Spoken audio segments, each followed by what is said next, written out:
오늘도 이 자리에 나와서 하나님 말씀을 듣기에 사모하시고 또 이렇게 은혜를 간구하며 나오신 여러분들을 환영하고 축복합니다. 어, 저는 책을 참 싫어합니다. 정확히는 책을 싫어한다기보다 이게 글이 많이 적혀 있는 것들을 보는 것을 별로 안 좋아합니다. 어렸을 때부터 이렇게 부모님이 책 많이 읽으라 그랬는데 책의 이렇게 재미를 잘 느끼지 못했었고 피기만 하면은 졸리고 되게 따분하고 정말 이렇게 글 읽는 거를 굉장히 답답해하고 싫어했습니다. 그래서 이렇게 남자 아이들은 학교 다닐 때 학창 시절에 꼭 가방에 이렇게 만화책이나 소설책 같은 것들을 많이 담고 다니는데 저는 제 가방엔 항상 교과서밖에 없었습니다. 특히 만화책도 사실 만화책을 보는 것보다 그냥 만화로 보는 거를 더 좋아합니다. 그런데도 책을 아주 안 읽을 수도 없으니까 이제 종종 읽기는 하는데요. 대신 책을 선정하는 데 있어서 조건이 한 가지 있습니다. 그 조건이 뭐냐면요. 일단 책의 페이지가 적어야 됩니다. 그리고 책의 크기가 조금 작아야 되고, 그리고 글씨는 커야 됩니다. 그래야 이제 그거를 빨리 읽을 수 있으니까 저는 그런 책을 좋아합니다. 그런데 전 앞으로 어떤 책을 많이 읽어야 하죠? 네. 페이지 수는 제일 많고 글씨는 제일 작은 이 성경책을 읽어야 합니다. 그래서 싫다고 말씀을 드리는 것은 아니고요. 그런데 제가 이 성경을 그래도 보다 보니까 성경에 재미있는 점이 있더라고요. 성경이 총 몇 권으로 되어 있는지 아십니까? 네, 역시 훌륭하십니다. 66권입니다. 이 66권 사이에는 수많은 사건들이 등장을 하고 그리고 또 수많은 인물들이 등장합니다. 이 성경은 한 사람이 작성한 게 아니죠. 그래서 읽다 보면은 이게 기록한 이들이나 어떤 특정한 인물들이 막 등장을 하는데 그 사람들의 어떤 일생에 대해서 굉장히 자세하게 기록이 되어 있는 인물들도 있습니다. 그래서 그런 성경을 볼 때마다 가끔은 이거 되게 위인전 같다 이런 생각을 하게 됩니다. 그런데 조금 특이한 점이 있습니다. 대중적으로 읽혀지고 있는 이 위인전에는 이 위인전만의 특징이 있는데 혹시 뭔지 아십니까? 네. 흔히 우리가 있는 위인전에는 특징이 하나 있는데 그 인물에 대해서 좋은 점만 나열되어 있다는 겁니다. 가끔 안 좋은 것도 써 있는데 이거 뭐 극복했다. 그래서 더 위대한 사람이 되었다. 뭐 이런 내용들만 적혀 있고 이 사람들의 업적이나 공, 굉장히 본인을 높일 수 있는 그런 내용들만 적혀 있습니다. 왜 그럴까요? 네, 그 사람이 그 책의 주인공이기 때문입니다. 그래서 자신의 치부는 감추고 굉장히 좋은 것들만 남겨놨기 때문에 위인전에 그러한 기록들이 많이 남아 있습니다. 그런데 성경은 다릅니다. 수많은 인물들이 이렇게 등장을 하지만 그들의 좋은 점뿐만이 아니라 그들이 실수하고 그리고 나빴던 점들까지 전부 다 기록이 되어 있습니다. 그냥 한 가지 이해하기 쉽게 인물 한 명을 선정하자면은 그래도 유명한 다윗을 예로 들을 수 있을 것 같습니다. 다윗은 이스라엘에서 최고의 왕이었죠. 하나님께서 굉장히 사랑하는 왕이었고 그리고 다윗 또한 하나님을 굉장히 사랑했던 왕이었습니다. 그런데 다윗의 이런 긍정적인 이야기들만 기록되어 있는 것이 아니라 그렇지 않은 것도 기록이 되어 있죠. 굉장히 유명한 다윗의 제약이 하나 있죠. 뭐죠? 네, 맞습니다. 밧세바. 자기의 신복인 우리아를 전쟁에 내보내고 그의 아내인 밧세바를 탐했던 그런 죄를 지었습니다. 한 나라의 왕으로서 이런 기록이 남는다는 것은 굉장히 치욕적이고 또 부끄러운 일입니다. 감추고 싶고 그리고 지우고 싶은 그런 일인 것이죠. 그러한 성경에는 이것도 빠지지 않고 그대로 다 적혀 있습니다. 그런데 이 다윗의 이야기, 골리앗을 이기고 수많은 전쟁에서 이기고 하나님과 함께한 이 다윗의 이야기를 보면 분명히 다윗이 주인공인 것 같은데 왜 이렇게 위인전과 다르게 치욕적인 부분들까지 다 기록이 되어 있는 것일까요? 또 다윗뿐만이 아니죠. 사도 바울 또한 복음을 전한 내용만 기록이 되어 있으면 되는데 그 전에 괴수였던 자신의 모습까지도 다 기록이 되어 있습니다. 그런데 왜 이렇게 부끄러운 모습, 자기가 감추고 싶었던 모습, 이런 것들이 다 기록이 되어 있을까요? 그냥 아무것도 모르는, 성경에 대해 잘 모르는 사람들, 다윗의 이름만 들어본 사람들, 그런 사람들은 이 이야기를 들으면 당연히 주인공이 다윗이지, 또 당연히 주인공이 또 바울이 기록했으니까 바울이 주인공이지, 이렇게 생각할 수 있겠지만 믿음의 눈으로 보는 우리 성도 여러분들은 분명히 이 성경의 주인공이 하나님, 또 예수 그리스도라는 것을 아실 것입니다. 예수님께서 주인공이시고 하나님께서 주인공이시기 때문에 그들은 조연으로서 그들의 치부와 좋은 점 나쁜 점들, 그런 것들이 다 기록이 되어 있는 것이죠. 성경 속에 등장하는 수많은 이들과 이 사건들은 전부 다 사실 하나님을 높여드리기 위한 조연의 역할을 하는 것입니다. 드라마에서 이 주연보다 조연이 빛나면 이 드라마는 성공한 건가요? 망한 건가요? 네, 망한 겁니다. 주연이 가장 눈에 띄어야 성공한 드라마가 되는 겁니다. 노래하는데 여러분들이 좋아하는 임영웅을 예로 들겠습니다. 임영웅이 노래를 하고 있는데 임영웅한테는 눈이 안 가고 뒤에 있는 백댄서나 코러스에게 눈이 간다면 그 콘서트는 성공한 걸까요? 아니면 실패한 걸까요? 네, 실패한 겁니다. 그래서 이 조연의 역할은 자신의 그 위치를 파악하는 거예요. 자신의 위치를 파악하고 자신이 아무리 잘해도 그것을 막 자랑하고 뽐내는 것이 아니라 오직 주인공이 주목받을 수 있도록 하는 것이 이 조연의 역할입니다. 그런데 자기가 스스로 조연이라는 것, 그 조연이라는 것을 알고 있으면 이 역할을 충실하게 해내겠지만 자기가 조연이 아니라 주연이라고 생각한다면 그 조연의 역할을 충실하게 해내지 못할 것입니다. 절대로 불가능할 거예요. 따라서 성경에는 이 수많은 인물들이 등장하지만 그 인물들의 긍정적인 것뿐만이 아니라 부정적인 면까지 다 기록이 되어 있는 것은 이 기록한 이가 자신의 인생과 그리고 환경, 그리고 상황, 이 모든 것들의 주인공이 다 내가 아니라 하나님이셨다는 것을 인정하는 삶을 살았기 때문에 자신의 치부까지도 다 기록할 수 있었습니다. 왜냐하면 그것이 바로 하나님의 영광이 되었기 때문입니다. 사랑하는 성도 여러분, 여러분들의 인생의 주인공은 누구입니까? 자기 자신입니까? 우리의 모든 것 되시는 하나님이 여러분들의 주인 되시기를 예수님의 이름으로 소망합니다. 그 같은 맥락에서 오늘 말씀의 사도 바울은 자신이 그 조연으로서의 역할을 감당해내기 위해서 애쓰고 있다라는 그 모습이 발견됩니다. 오늘 고린도후서 12장 1절에서 10절의 내용을 보면은 자신이 이 신비체험, 환상을 보고 계시를 받았던 이 신비체험과 그리고 육체의 가시, 그리고 약한 것을 자랑하는 것, 이 내용으로 구성이 되어 있습니다. 바울은 원래 자신이 그리스도를 위하여 복음을 전하기 위해서 내가 굉장히 수고하고 애쓰고 노력했다.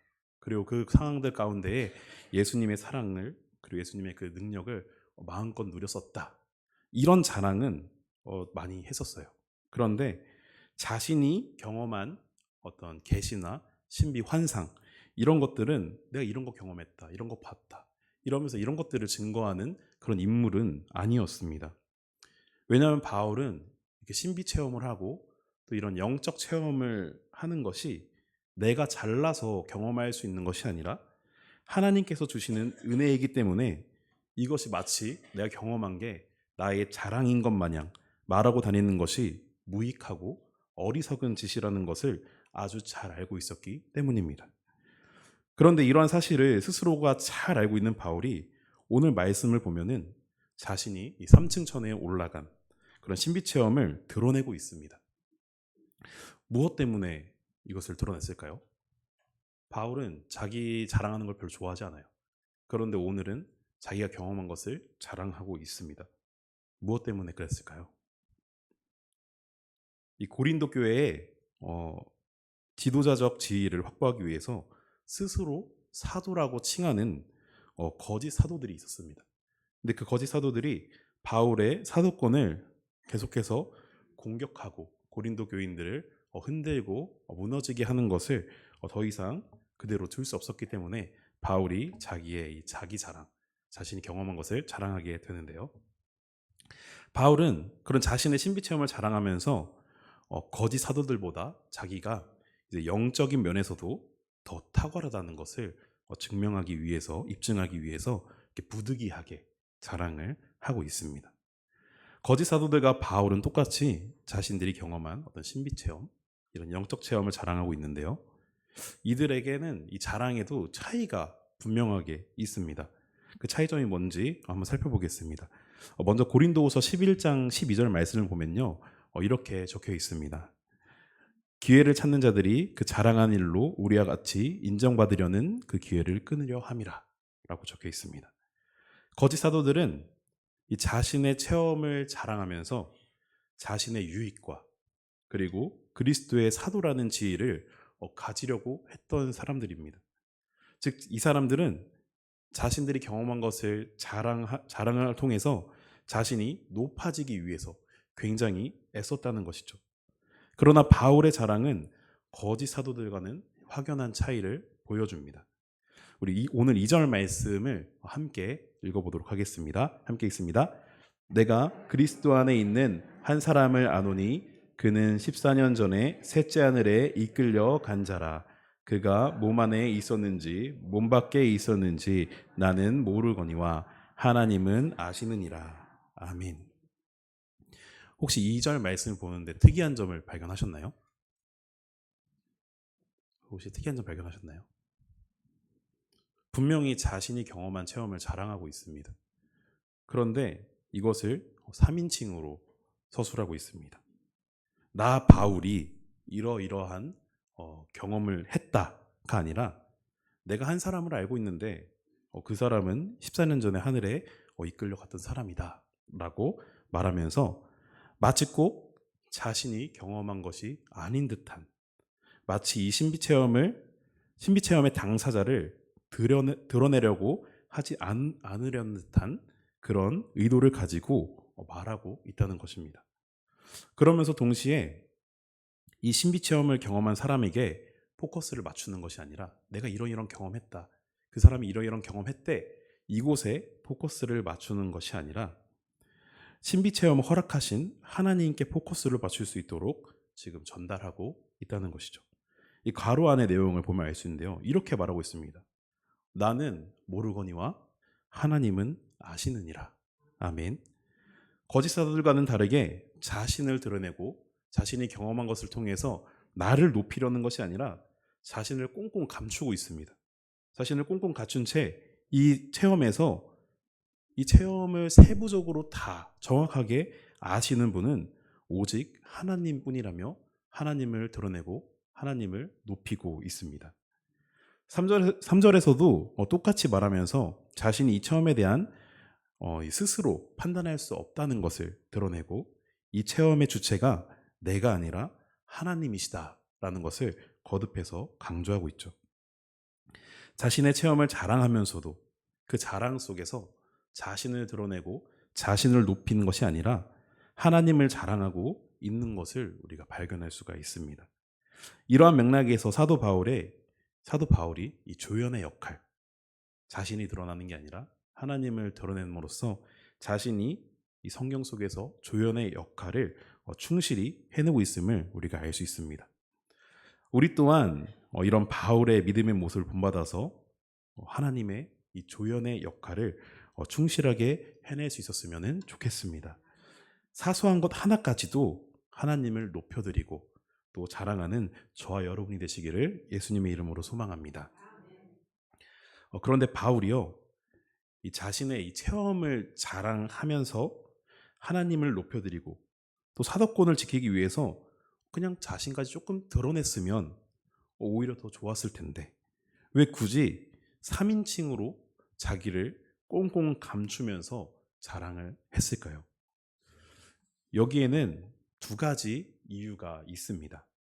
첫 번째는 듣는 이로 하여금 환상과 계시를 본 그 사람에 대해서 집중하게 하는 것이 아니라 그 환상과 계시를 보여주신 하나님께 집중하기 위해 바울이 겸손한 모습으로 취한 것입니다. 조금 전까지 나눈 내용이 여기에 속합니다. 두 번째는 자기를 자랑하는 것에 대해 두려움을 가지고 있었습니다. 우리 6절 말씀을 함께 읽겠습니다. 우리 6절 말씀 함께 읽습니다. 내가 만일 자랑하고자 하여도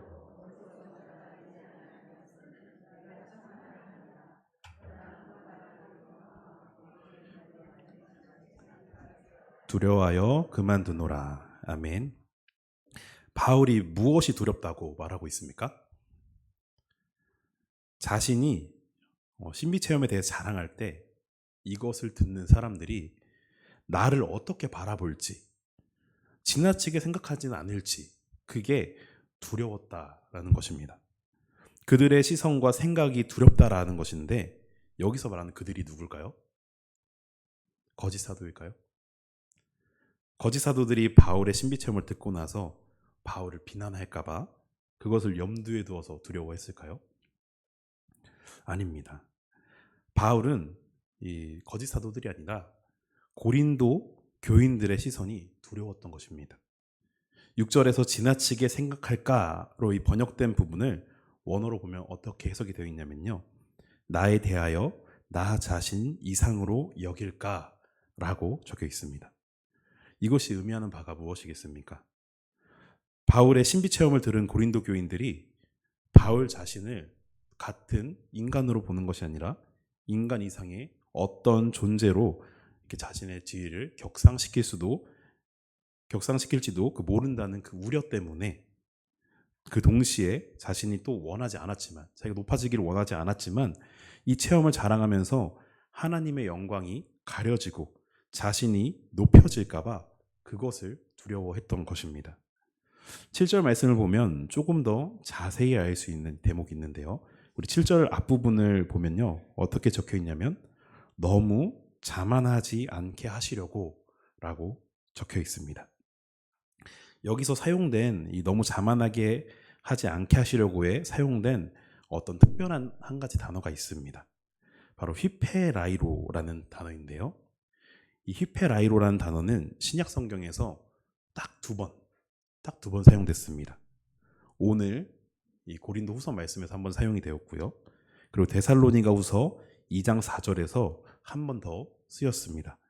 그럼 데살로니가 후서에서는 과연 이 단어가 어떻게 쓰여졌는지 한번 살펴보겠습니다. 우리 데살로니가 후서 2장 4절을 함께 읽겠습니다. 그는 대적하는 자라 신이라고 불리는 모든 것과 숭배함을 받는 것에 대항하여 그 위에 자기를 높이고 하나님의 성전에 앉아 자기를 하나님이라고 내세우느니라. 아멘. 이 구절은 자기 스스로를 하나님이라고 칭하는 적 그리스도와 그리고 그들의 오만함을 묘사하고 있는 말씀입니다. 그런데 이와 같은 의미에서 오늘 7절 말씀에서도 휘페라이로라는 이 단어가 사용이 된 것입니다. 그런데 바울이 데살로니가 후서의 이 적 그리스도처럼 자기 스스로가 하나님처럼 높아지고자 하고 그렇게 칭했기 때문에 이 휘페라이로라는 단어를 사용했을까요? 그런 것이 아닙니다. 바울이 자신은 절대로 의도하지 않았지만 이 바울의 신비 체험을 들은 사람들, 이 고린도 교인들이 바울을 신격화시킬까봐 그 위험성을 충분히 가지고 있었다는 것을 암시하기 위해서 이 단어를 사용했다는 것입니다. 바울의 성격상 이런 일이 벌어지면 아주 난리가 나겠죠. 그래서 사전에 완전히 차단시켜 버린 것입니다. 자신이 신격화되고 또 의도와는 달리 하나님의 그 영광이 침해되지는 않을까 하는 것을 두려워해서 3인칭으로 자신의 이 경험을 자랑한 것이죠.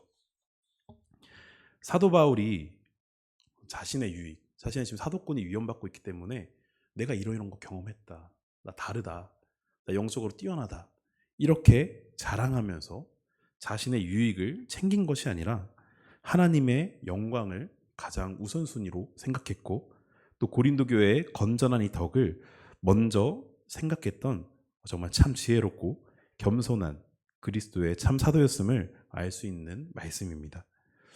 오늘날 이 말씀을 보면 이 바울의 의도대로 정말 자신이 그리스도의 참 사도인 것이라는 것을 이 말씀을 통해서 또 입증하고 있는 것이죠. 사랑하는 성도 여러분, 사실 육적으로나 영적으로나 사회적으로나 나를 자랑하는 것은 별일 아닌 사소한 일일 수도 있습니다. 그저 내게 좋은 일, 내가 자랑할 만한 일을 그냥 내가 다른 이에게 말할 뿐인 것이지, 내가 자랑한다고 해서 누군가에게 해를 끼치거나 하나님의 영광을 가릴 것이라고 생각하지 않을 수도 있습니다. 그러나 내가 모르는 사이에 그 자랑 속에서 나의 의를 드러내고 나를 높이고 하나님의 영광을 침해할 수도 있다는 것입니다.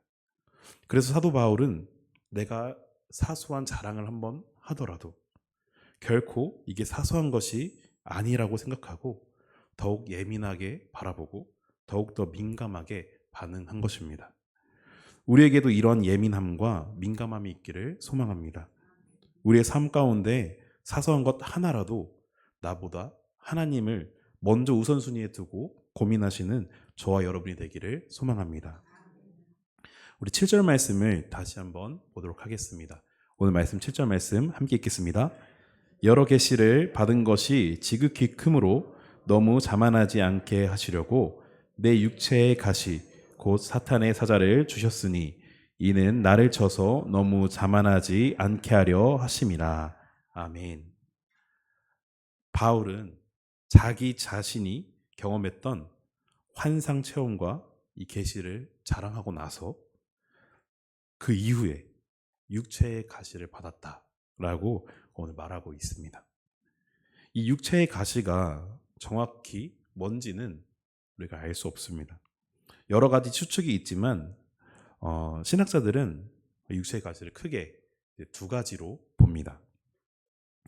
하나는 육체 안에 생긴 가시, 즉 육체의 질병이다 라고 주장하는 학자들도 있고, 또 하나는 육체가 아닌 어떤 영적인 특성으로서 바울의 본성을 괴롭히기 위한 찌름, 즉 바울이 회심하기 전에 가지고 있었던 이 교만의 흔적, 그리고 좀처럼 없어지지 않았던 이 바리새인 같은 이 흔적을 뽑아내기 위해서 하나님에 의해 보내진 어떠한 것으로 보고 있습니다.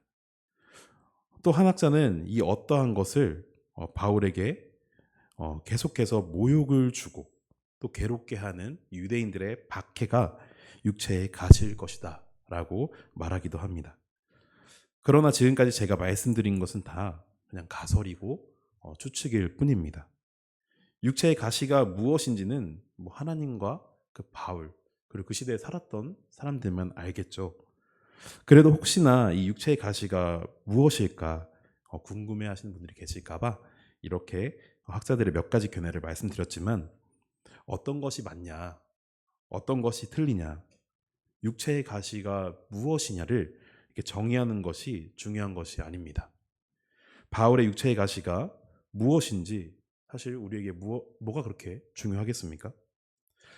그러나 중요한 것은 육체의 가시가 이 바울에게 어떤 영향을 주었고 그리고 어떤 기능을 담당하게 되었는지 그 의미를 파악하는 것이 중요한 것입니다. 육체의 가시의 기능이 무엇일까요? 육체의 가시의 기능이 무엇일까요? 바울이 자만하거나 교만해지지 않게 하는 것이 육체의 가시의 기능입니다. 바울이 자만하거나 교만해지는 것을 억제하는 것인데요, 이것이 어떤 바울의 노력으로 이뤄낸 것이 아니라는 것입니다. 바울이 자만하지 말아야지, 나 교만해지지 말아야지, 이렇게 말하면서 다짐하면서 스스로 다짐하고 불순종의 마음을 억제하고 있는 것이 아니라 이러한 마음과 행동과 모든 일들까지 하나님께서 주신 은혜로 억제할 수 있었다는 것을 말하는 것이죠. 하나님께서는 자신이 택하신 이 바울이 거짓 사도들처럼 교만해지고 자만해져서 후에 결국 실족하게 되는 것을 막기 위해서 육체의 가시라는 은혜를 베풀어 주신 것입니다. 바울이 자기 자랑을 하고 자기를 높일 수 있음에도 불구하고 자신을 감추고 하나님만이 드러나도록 자랑하게 된 그 이유도 결국 바울 스스로가 혼자서 그렇게 하고자 해서 한 것이 아니라 하나님께서 주시는 은혜로 말미암아 그런 것인 줄로 믿습니다. 그런데 바울이 육체의 가시가 하나님의 은혜인 줄 몰랐을 당시에, 그러니까 지금 바울이 말하고 있는 이 상황에서는 모든 것을 깨달았고 14년 전 모든 것을 깨달았지만 14년 전 환상과 계시를 처음 경험했을 때에는 이 육체의 가시가 하나님의 은혜인 줄을 몰랐던 것 같습니다. 우리 8절 말씀을 보면 알 수 있는데요. 우리 8절 말씀을 함께 읽겠습니다. 이것이 내게서 떠나가게 하기 위하여 내게 3번 주께 간구하였더니 아멘. 몇 번 간구했다고 말하죠? 네, 3번입니다. 바울이 만약 이 육체의 가시가 하나님의 은혜인 줄 알았더라면 이 하나님의 은혜가 떠나가게 해달라고 3번이나 간구했겠습니까? 분명히 이것이 육적인 문제이든지 어떤 영적인 것이든지 바울의 삶에 육체의 가시라는 것은 충분히 큰 불편함을 주고 있거나 어떤 영향력을 준 것은 확실해 보입니다. 그런데 9절에서 하나님의 음성이 들려오고 그것을 들은 바울은 생각이 완전히 180도 달라지게 됩니다. 우리 9절 말씀도 함께 읽어보도록 하겠습니다. 함께 읽습니다. 나에게 이르시기를 내 은혜가 내게 족하도다. 이는 내 능력이 약한 데서 온전하여 짐이라 하신지라. 그러므로 도리어 크게 기뻐함으로 나의 여러 약한 것들에 대하여 자랑하리니 이는 그리스도의 능력이 내게 머물게 하려 함이라. 아멘. 바울은 하나님께서 이 삶에 영향을 주고 이 불편함을 주는 이 육체의 가시를 떠나가게 하기 위해서 3번이나 이렇게 기도를 드릴 정도로 굉장히 긴급했습니다. 그리고 하나님의 음성을 듣고 난 후에도 그 육체의 가시는 여전했습니다. 여전히 바울의 삶을 불편하게 하고 계속해서 영향을 주고 있었을 것입니다. 여전히 바울을 괴롭게 합니다. 그런데 하나님의 음성을 들은 바울은 더 이상 그렇다고 해서 이 육체의 가시가 자신에게 괴로움이 되는 것은 맞지만 괴로움뿐만이 아니라 기쁨이 되었음을 이제 고백하고 있습니다. 바울의 상황은 전혀 바뀐 게 없습니다. 기도를 하고 나서 하나님의 음성을 듣기 전과 그리고 듣고 나선 후에 그 육체의 가시의 유무는 변하지 않고 여전히 남아 있었습니다. 그러나 바울의 생각은 이전에는 이것을 버려야겠다, 떠나보냈으면 좋겠다, 하나님께서 가져가셨으면 좋겠다 라고 생각했지만 이전의 생각과는 완전히 변하게 되었습니다. 하나님이 바울에게 뭐라고 말씀했다고 적혀 있습니까? 내 은혜가 내게 족하다 라고 적혀 있습니다. 바울이 저 이거 너무 불편하다고 힘들다고 계속해서 기도를 드렸더니 하나님께서 말씀하시기를 내 은혜가 족하다라고 말씀하십니다. 저는 처음에 이 말씀을 보면서 약간 동문서답 같은데? 라고 생각했습니다. 하나님 저 이거 불편해요. 이거 괴로워요. 이거 떠나게 해주세요. 이거 떠나가게 해주세요. 라고 간구했으면 우리가 원하는 하나님의 음성은 무엇입니까? 떠나가게 해주겠다. 아니면 그럴 수 없다. 이 둘 중에 하나가 우리가 원하는 대답이고 올바른 대답이라고 생각할 수 있습니다. 그런데 하나님께서는 이 2가지의 대답이 아니라 내 은혜가 너에게 족하다라는 음성을 주십니다. 이 말씀은 바울이 육체의 가시를 보는 시선을 완전하게 바꾸어주는 말씀이었는데요. 족하다는 것은 무슨 뜻을 가지고 있냐면 충분하다, 더 이상은 불필요하다, 모자름이 없다, 이런 의미를 가지고 있습니다. 하나님께서 바울에게 이렇게 말씀하시는 것이죠. 너가 가지고 있는 육체의 가시가 무엇이든지 간에 너와 함께하는 그리스도로 말미암아 그것을 이겨내기에 충분하다라고 말씀하시면서 오히려 너가 그 육체의 가시 때문에 그것으로 너가 약해질 때, 연약해질 때 너가 나를 구하겠고 그리고 나의 능력으로 말미암아 너가 더욱 강하게 세워질 것이다 라고 말씀을 해주시는 것입니다. 마치 바울이 육체의 가시 때문에 약해져서 그것을 떼어내기 위해서 3번이나 주님께 기도할 때 주님께서 응답하시고 또 그리스도께서 나와 함께 하시고 약한 나를 그의 능력으로 강하게 만들어 온전하게 하신다는 그 말씀을 들음으로 말미암아 자신이 크게 기뻐하고 약함을 자랑했던 것처럼 말이죠. 바울은 인간의 연약함이 하나님의 능력이 나타날 수 있는 은혜의 조건이라는 것을 알게 된 것입니다. 그래서 이제는 나에게 불편함과 괴로움이 아니라, 육체의 가시가 나의 불편함과 괴로움이 아니라 나에게 머물게 해야 될, 여전히 불편하고 괴롭지만 그 약함과 연약함이 있어야지만 그리스도의 능력이 자신에게 머문다는 것을 깨닫고 그것을 자랑하는 자가 된 줄로 믿습니다. 사랑하는 성도 여러분, 여러분들에게는 어떤 육체의 가시가 있으십니까? 그 가시가 나를 괴롭게 하고 약하게 만들지는 않습니까? 때로는 이것을 떼어놓고 싶지는 않으셨습니까? 하나님께서는 그런 여러분들에게 이렇게 말씀하실 것입니다. 내 은혜가 내게 족하다. 아멘이십니까?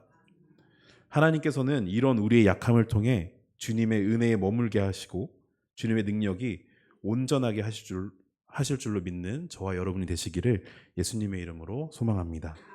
말씀을 정리하면서 10절 말씀에 바울이 내가 그리스도를 위하여 약한 것들과 능욕과 궁핍과 박해와 그리고 공고를 기뻐한다고 고백하고 있습니다. 그런데 이 기뻐함에는 명확한 이유가 있어야 됩니다. 고통 가운데서 막연히 그냥 기뻐하는 것. 내가 약하거나 힘들면 무조건 하나님께서 내게 능력 주시고 그 능력으로 온전하게 하시겠지. 이런 것이 아닙니다. 또 능력과 궁핍과 핍박과 공고 속에서 그저 감내하는 그 행위 자체만으로 하나님의 능력을 받거나 온전해지는 것도 아닙니다.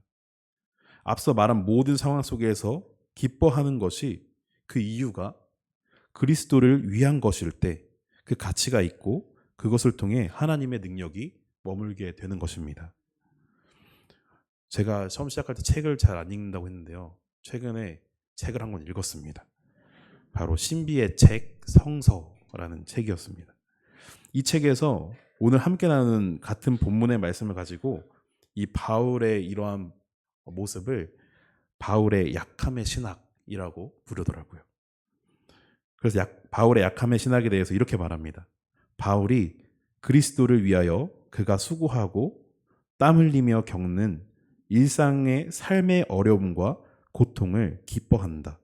왜냐하면 바울은 자신이 약할 때 곧 강하다는 사실을 몸소 체험했고 비록 약함과 능욕과 핍박 등 그런 상황을 등에 지고 다녔지만 그리스도를 위하여 기뻐했던 것이다 라고 이렇게 말합니다.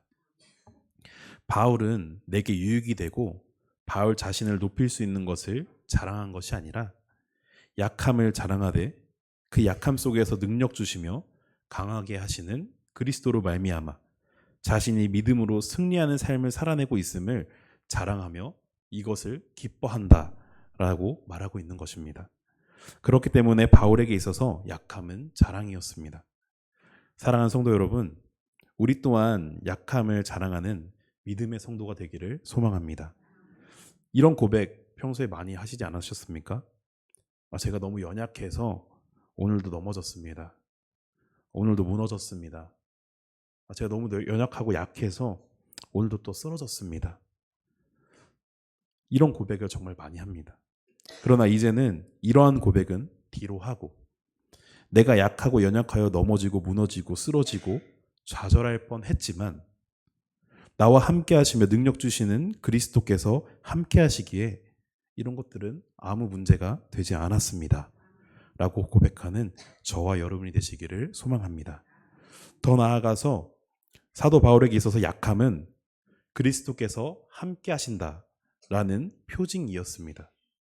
오늘부로 우리의 약함 또한 그리스도께서 함께 하신다는 표징이 되어서 나의 약함 속에서 역사하시는 하나님을 자랑하는 저와 여러분이 되시기를 예수님의 이름으로 축복합니다. 아멘. 기도하겠습니다. 참 사랑이신 하나님, 지극히 작고 작은 저에게 오셔서 저희의 자랑이 되어주시니 감사드립니다. 저희가 자랑할 것이 무엇이 있겠습니까? 우리가 숨쉬며 살아가고 매일 음식을 먹는 사소한 것부터 시작해서 그리스도를 알게 되고 구원을 받고 영적 체험을 하고 또 은사까지 누리기까지 이 모든 것이 주님께서 주시고 또 허락하셔서 누리고 있는 것인데 이것을 어찌 나를 위해 자랑하겠습니까? 나를 위한 자랑은 무익하고 어리석은 것이지만 그리스도를 위한 자랑은 주님께 영광이며 세상에 유익이 되는 줄로 믿사오니 나의 자랑으로 그리스도의 영광을 침해하는 자들이 되는 것이 아니라 나의 자랑을 통해 주님만을 높여드리고 영광을 올려드리는 자들이 되게 하여 주옵소서. 사도 바울에게 교만과 자만을 억제하기 위해서 육체의 가시를 주셨던 것처럼 저희에게도 하나님을 더욱 잘 바라보게 하기 위해서 각각의 모습으로 육체의 가시를 주신 줄로 믿습니다.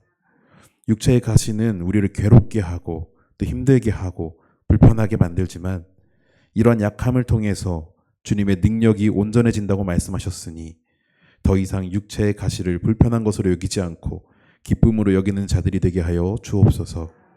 더 나아가 우리에게 주어진 육체의 가시를 떠나가게 해달라고 기도하는 자들이 되는 것이 아니라 나의 이 약함 때문에 주님을 구하고 또 그로 말미암아 주님의 능력이 우리 안에 머물러 그 능력을 매일매일 마음껏 누리게 해달라고 간구하는 자들이 되게 하여 주옵소서.